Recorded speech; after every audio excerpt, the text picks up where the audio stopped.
ma chronique de ce jour. Nous allons parler du rétablissement des relations diplomatiques entre notre dit pays, le Mali, et l'Algérie. Beaucoup d'Africains, notamment beaucoup de Maliens, se sont réveillés il y a 4 jours avec cette information. Et beaucoup l'ont eu mauvaise, je vous l'avoue, avec tout ce que nous venons de subir. Parce que vous le savez tous, ce n'est plus à raconter. Bonjour et bienvenue sur BIP ACTU. Chaque jour, nous vous apportons les dernières informations sur l'Afrique, la géopolitique mondiale et les grands événements qui façonnent notre avenir. N'oubliez pas de vous abonner et d'activer la cloche pour ne rien manquer.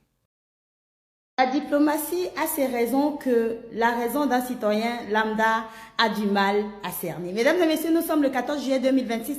Bienvenue dans ma chronique de ce jour. Nous allons parler du rétablissement des relations diplomatiques entre notre digne pays, le Mali, et l'Algérie. Beaucoup d'Africains, notamment beaucoup de Maliens, se sont réveillés il y a 4 jours avec cette information. Et beaucoup l'ont eu mauvaise, je vous l'avoue, avec tout ce que nous venons de subir. Parce que vous le savez tous, ce n'est plus à raconter. Hier, notre pays, nous avons aidé l'Algérie à se défaire de son allié d'aujourd'hui, la France.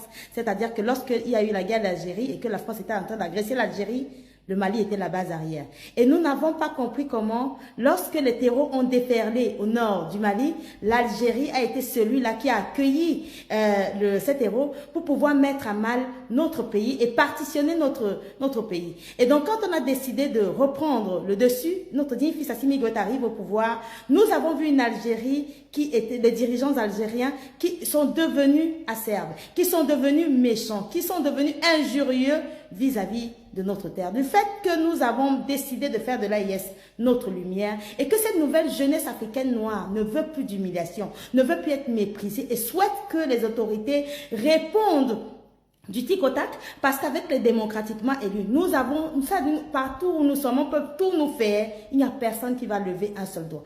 Quand nous voyons la force que nos autorités ont vis-à-vis, notamment des pays occidentaux, on se dit qu'effectivement, c'est ce que nous attendions, notamment du côté du Burkina Faso, qui a répondu clairement à l'Union européenne, mais surtout a rompu ses relations diplomatiques avec la France. Nous attendons à ce que lorsque nous sommes mal, qu'on nous soutienne. Donc c'est tout à fait normal et légitime que lorsqu'on se réveille il y a 4 jours, on voit cette information, le Malien lambda se pose des questions, mais à quel moment les tractations ont eu lieu et pourquoi nous n'avons pas été associés?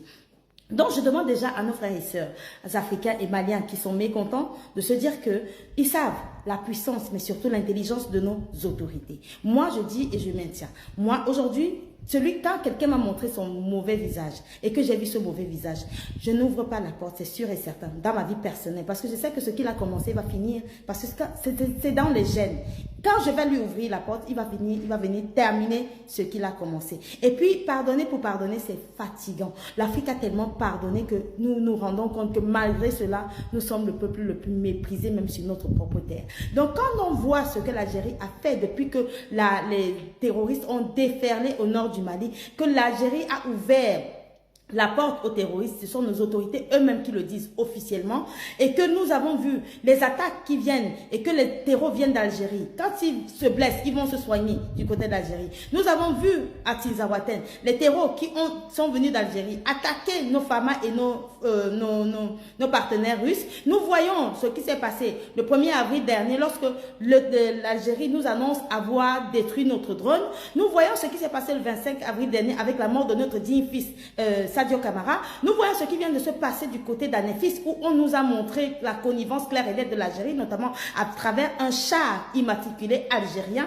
On se pose tout à fait des questions parce que le peuple qui paye un lourd tribut par rapport à ce terrorisme-là, c'est le peuple malien. Donc il est tout à fait légitime qu'il se réveille en colère en se disant mais à quel moment est-ce que le drone va être remboursé? Parce que c'était la condition sine qua non, parce que ces drones-là sont achetés avec l'argent des Maliens lambda. Donc je suis ici pour vous donner juste une petite analyse et dire à mes frères et sœurs maliens qui sont mécontents de faire confiance à nos autorités. C'est tout à fait normal et légitime. À un moment donné, il va bien falloir que nous rétablissions les relations parce qu'on a 1300 km de frontières à partager avec l'Algérie. Mais je peux vous dire, ça je le dis clairement, nos autorités ne sont pas les démocratiquement élus. Je peux vous dire que ce qui va se passer maintenant, nous allons être respectés, nous serons respectés par l'Algérie. D'ailleurs, le respect a déjà commencé à travers l'ouverture de la frontière. La première personne à décider d'ouvrir sa frontière après cette tractation, c'est l'Algérie. C'est la preuve que l'Algérie a été, au niveau des négociations,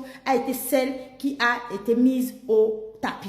Donc, très clairement, c'est elle qui a décidé de fermer sa frontière et c'est elle qui décide de réouvrir en premier sa frontière. Donc, suivi de nos autorités. Donc, je demande à nos frères et sœurs de faire confiance à nos autorités. Vous savez l'amour que j'ai pour eux. Il y a des moments où il y a des choses que je ne comprends pas, mais c'est pour ça que je vous ai dit que la diplomatie a ses raisons que un citoyen lambda, la raison d'un citoyen lambda a du mal à cerner. Donc, après tout ça, nous allons donc parler des raisons. Quelles sont les raisons, selon vous, qui peuvent pousser nos autorités à aller ouvrir la frontière récemment avec l'Algérie? Les raisons peuvent être nombreuses, notamment le gazoduc qui doit passer par le Nigeria, le Niger et passer par l'Algérie pour être vendu en Europe. Pourquoi est-ce que ce gazoduc peut être un élément déclencheur de cette désamorçage de la situation entre l'Algérie et le Mali? C'est parce que c'est une histoire de une histoire d'intérêt.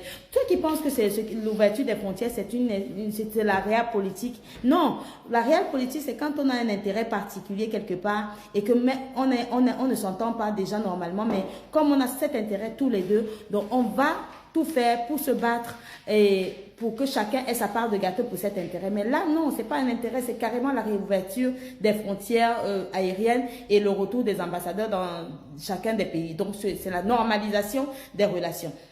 Donc, pour normaliser les relations, les gens se posent des questions, mais est-ce qu'on va nous rembourser notre drone?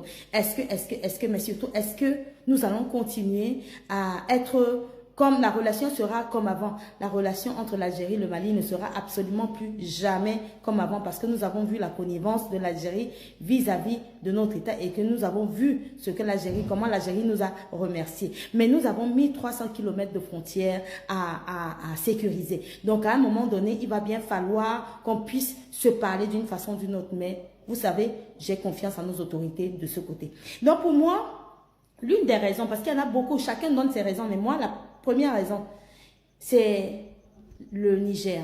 Je vous ai dit que le fait que l'Algérie s'est rapprochée du Niger dernièrement, et même aussi du Burkina Faso, en isolant le Mali, on allait coincer l'Algérie à un moment ou à un autre. Parce que l'Algérie a beaucoup d'intérêts, notamment à travers le gazoduc qui doit passer du Nigeria, du Niger, et puis d'Alger pour aller être vendu aux Européens. Et j'ai dit, pendant mon analyse, j'avais dit que il va bien falloir que nous mettions ce gazoduc également à l'épreuve. Parce que notre gazoduc qui passe par le Bénin pour vendre notre pétrole est attaqué tous les jours. Donc celui des Européens qui passera par le Niger, si jamais le nôtre est attaqué, il va bien falloir s'attaquer également à celui-là. Donc ça, c'était juste une petite parenthèse quand je faisais mon analyse. Et je disais qu'à un moment donné, on allait coincer l'Algérie. Donc l'Algérie, pour moi, vient d'être coincée à travers ce gazoduc-là. Donc je me dis que si l'Algérie a décidé de courber l'échine devant le Mali, c'est parce que il y a des dossiers importants dont l'Algérie a besoin financièrement, notamment l'un qui est ce gazoduc et d'autres projets miniers du côté du Niger et du Burkina Faso qui font qu'aujourd'hui, l'Algérie décide de normaliser, après quelques jours, là, on a vu encore sa connivence avec les terreaux, normaliser les relations avec le Mali. Donc moi, je me dis que c'est une histoire de gros sous et que le Niger a joué une grosse part dans ce désamorçage et c'est à ça que ça sert l'Alliance des États du Sahel. C'est-à-dire que tu arrives, tu dis que tu veux coopérer avec nous, ok, il n'y a pas de souci, mais à un moment ou à un autre, on va finir par te coincer et pour moi, je pense que le Niger a coincé avec notre allié russe et tout, a coincé l'Algérie et est donc par ricochet à coincer les Européens à travers le gazoduc. Parce que vous savez très bien que ils veulent se passer de l'énergie russe et pour pouvoir se passer de l'énergie russe, ils ont besoin de l'énergie qui vient de l'Afrique et à bon marché. Et l'Algérie est énormément gagnante dans ce gazoduc. Donc pour moi, l'une des raisons, il y en a beaucoup, chacun donne ses raisons, mais moi je voulais juste vous donner celle-là et féliciter le Niger notamment et certainement la Russie derrière. Mais féliciter également nos autorités qui font preuve de pragmatisme. Mais à ces autorités, à nos autorités, je dis comme d'habitude, vigilance, vigilance. Nous sommes aujourd'hui en guerre. Et quand quelqu'un t'a déjà montré son mauvais visage, t'a déjà montré qu'il est capable de tellement de méchanceté vis-à-vis de toi, quand tu lui ouvres ta porte, fais très attention. Parce qu'il peut terminer ce qu'il a commencer. Donc cette nouvelle Afrique ne veut plus de mépris et souhaite que nos autorités de l'AIS, en qui nous avons placé notre espoir, répondre à nos aspirations. Donc le peuple malien en colère ou qui n'est pas content de cette décision, on doit comprendre parce que ce peuple est celui qui est beaucoup plus sacrifié par rapport à ces atrocités du terrorisme. Merci beaucoup. Africaines, Africains, soyez salués dans toutes les langues de chez nous.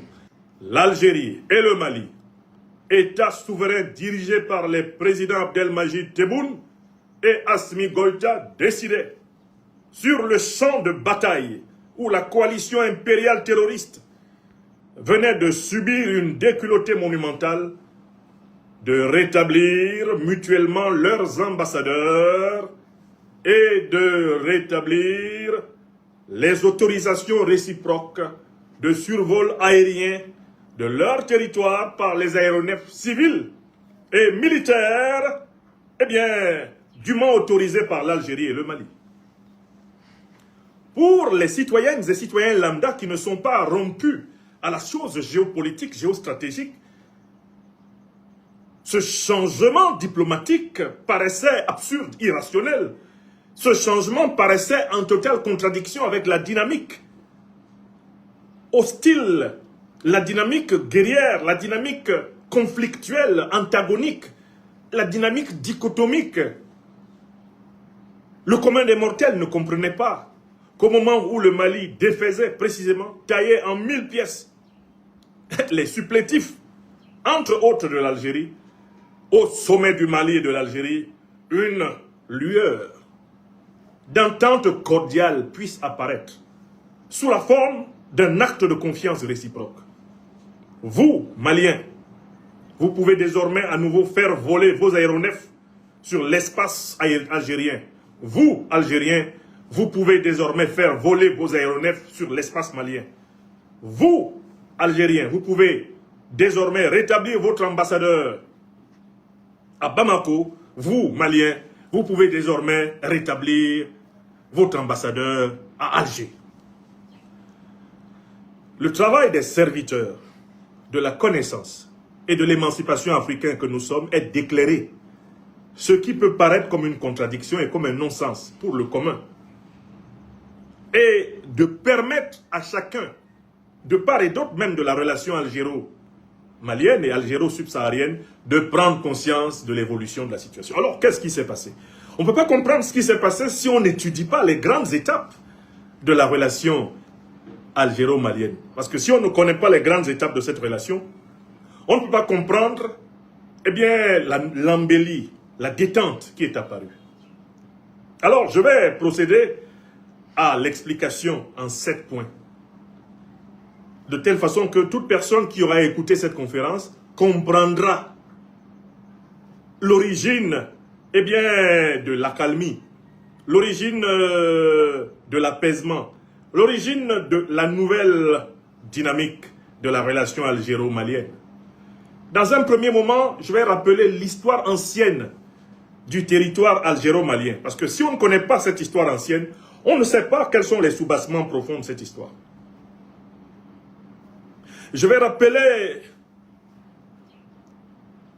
les enjeux communs, les liens communs qui rattachent les peuples algériens et maliens et d'une manière ou d'une autre les États, les gouvernements algériens et maliens. Ce sera l'objet de la deuxième partie. Dans la troisième partie, je vais évoquer la solidarité révolutionnaire algéro-malienne. Car il fut un temps où l'Algérie et le Mali menaient le même combat. Certains de ceux qui sont nés récemment et qui ne se sont pas abreuvés aux sources de l'histoire ne le savent pas. Nous allons leur rappeler cela. Le quatrième moment de cette conférence va porter sur le Mali et l'Algérie dans la tourmente démocratique occidentale. Comment le Mali et l'Algérie ont négocié le tournant des années 90 avec la propagande démocratique occidentale qui a été savamment ourdie par les géopoliticiens et les géostratèges occidentaux afin de troubler l'Afrique, de mieux la diviser, de mieux la soumettre. Cinquièmement, nous allons aborder l'Algérie et le Mali face à l'impérial terrorisme. Comment ces deux pays se sont-ils comportés à la suite notamment de la destruction de la Libye par l'OTAN et ses alliés du Moyen-Orient. Le sixième point reviendra sur le grand malentendu des relations algéro-maliennes. Quel est le grand malentendu des relations algéro-maliennes? C'est une interprétation divergente de l'accord d'Alger de 2015, qui a d'ailleurs abouti à l'abrogation totale de cet accord par la partie malienne en 2024. Et enfin, septième et dernière partie de cette conférence, nous allons parler des nouvelles perspectives après les batailles. Point 1. Et s'il vous plaît, suivez un peu la démonstration. Parce qu'après, grâce à cette conférence, vous serez imbattable dans tout débat sur la relation algéro-malienne. Point 1. Il faut rappeler à tout le monde, partout sur cette terre, qu'il y a 300 000 ans, au moment de l'émergence sous la main du Tout-Puissant, créateur de tous les êtres, du maître du cosmos et de l'infini, l'émergence de l'homme en Afrique et notamment de l'Homo sapiens, l'homme tel que nous le connaissons actuellement, tout le continent africain était peuplé de Noirs. C'est important que vous sachiez que les autochtones de l'Afrique, ce sont les Noirs. Tout le continent africain était peuplé de Noirs. Si on remonte à 300 000 ans, à 100 000 ans, on remonte même à 50 000 ans, l'écrasante majorité de la population de l'Afrique, du sud au nord, est composée de Noirs. C'est un fait qui est établi par la paléontologie, c'est un fait qui est établi par l'anthropobiologie, c'est-à-dire qu'on a fait des expériences sur les fossiles, sur les restes humains, et on a utilisé toutes les méthodes de datation actuellement connues par la science, et il a été établi que le continent africain tout entier a d'abord été essentiellement, exclusivement peuplé de Noirs. L'actuelle population algérienne, dans sa composition, est une population qui provient des migrations des populations arabes du Moyen-Orient, de populations leucodermes blanches d'Europe, lesquelles se sont progressivement mélangées avec des populations noires. Je vous parle là de l'histoire ancienne. On parle là sur une perspective de 300 000 ans. L'Afrique est noire et l'Algérie, la partie nord de l'Afrique d'ailleurs, dont l'Algérie est une partie, va commencer à se métisser. Et la population qui va composer l'Algérie, mettons, quand on arrive vers les 15e, 16e, 17e siècles, est une population qui est composée de 3 sources. La source arabe, donc venue du Moyen-Orient, la source occidentale, donc venue d'Europe, et la source africaine. Voilà les 3 sources de la population algérienne actuelle. Voilà pourquoi à la frontière de l'Algérie et de la Mauritanie, de l'Algérie et du Mali, de l'Algérie et du Niger, on trouve des populations qui sont authentiquement la synthèse du croisement de ces 3 grands ensembles de peuples. C'est ce qu'on appelle les Berbères.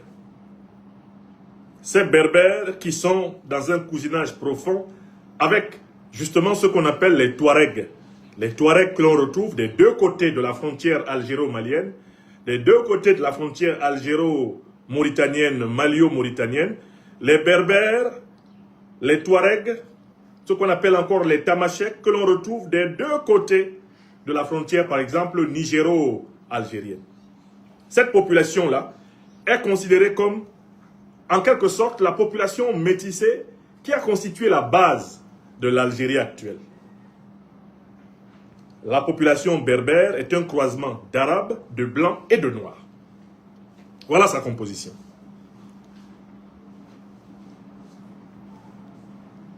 Dans l'histoire ancienne, l'espace qui compose aujourd'hui l'Algérie, eh bien, n'a pas connu de forme d'organisation politique aussi importante que celle qu'on a aujourd'hui avant le 19e siècle. Pendant les périodes précédentes, l'Algérie était tantôt sous l'influence, des empires arabes du Moyen-Orient, des empires ottomans, de l'empire romain qui colonisa, comme on le sait, une bonne partie de l'Afrique du Nord, eh bien, l'Algérie telle qu'on la connaît aujourd'hui, cette nation, va progressivement se synthétiser à la fois par l'acte colonial français et par la détermination de son mouvement de libération le plus important qui, tout au long du XXe siècle, va combattre. Ce mouvement s'appelle le Front de Libération Nationale d'Algérie, le FLN. C'est important que vous le sachiez. Quant au Mali, la République du Mali, il est constitué d'un territoire issu des grands empires du passé d'Afrique noire, notamment d'Afrique noire de l'Ouest, à savoir les empires Songhai, l'empire du Mali, l'empire du Ghana.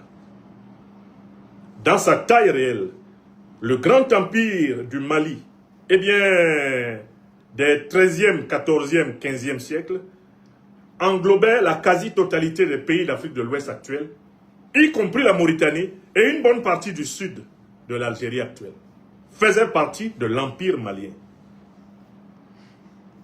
Le grand Mali, le Mali impérial, celui du Moyen-Âge, il allait pratiquement du centre nord du Sahel jusqu'aux confins de l'océan Atlantique.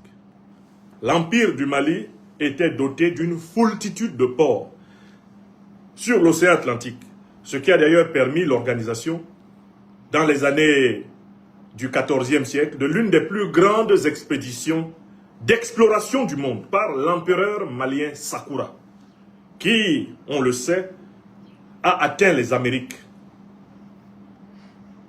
parce qu'il voulait maîtriser la carte du monde afin de continuer à assurer l'influence de cet empire.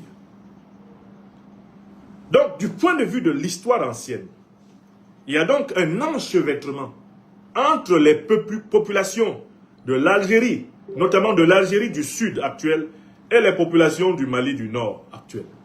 Ce sont les mêmes populations, avec des mêmes traditions, avec les mêmes influences, avec la même gastronomie. Ce sont des populations qui ont connu le même processus d'islamisation, de manière pratiquement concomitante. Il y a donc, d'un point de vue civilisationnel, une continuité culturelle entre le nord du Mali et le sud de l'Algérie. Et celle-ci est le résultat de l'histoire. Pourquoi j'insiste dans cette première partie sur ces remarques générales? Pour que vous vous rendiez compte que ce sont des peuples qui non seulement vivent ensemble depuis très longtemps, mais qui sont condamnés à vivre ensemble pour très longtemps.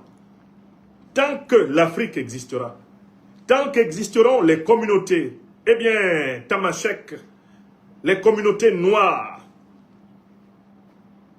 du Mali et d'Algérie, ces peuples seront obligés de se parler, ils seront obligés d'échanger des marchandises, ils seront obligés d'échanger, pour ainsi dire, des hommes et des femmes par le mariage, ils seront obligés d'échanger des idées et ils seront obligés de partager des intérêts communs.